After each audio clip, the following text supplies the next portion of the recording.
E di dos trabalhos que me te apresentar na Bolsonaro, tá chama Descendiendo. Descendiendo tá um momento eigenlijk met een reflexionar back arriba parte spiritual, arriba a parte interno, arriba a parte cultural, artístico, met reflejar hopi arriba nos identidade, arriba também differenti forme, e differenti linee, e colori, e sangue in Jan, e sangue di esclavitud, que eigenlijk te acorde nos venen. Ni se não passa, aqui não arriba nos isla, ela passa outro caminho, passa nos tour também de mesmo forma que nós explica, que nós também nós uma isla multicultural, nos DNA também te acorde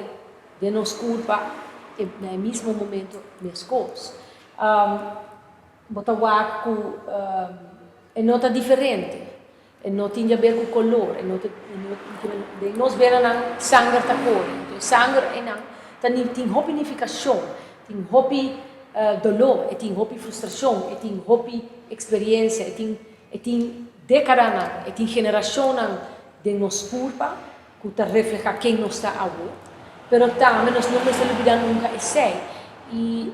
descendendo que me para mim, me está basic está shift, meu pensamento não shift, meu costume não, meu valor não, minha norma não, ponendo-se aqui em contexto de vindo fora de isla, mas não olvidando nunca também quão importante está que você esteja back na roots, você não esteja lá tudo que está externo, tudo que está para fora da isla,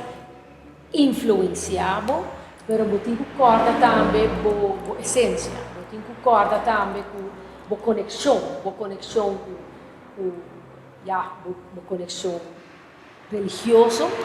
com conexão espiritualmente, mas também a gente aqui que nós está representando para a isla e que que sabe significar do começo de colonização e para agora, do século XXI que nós estamos vivendo.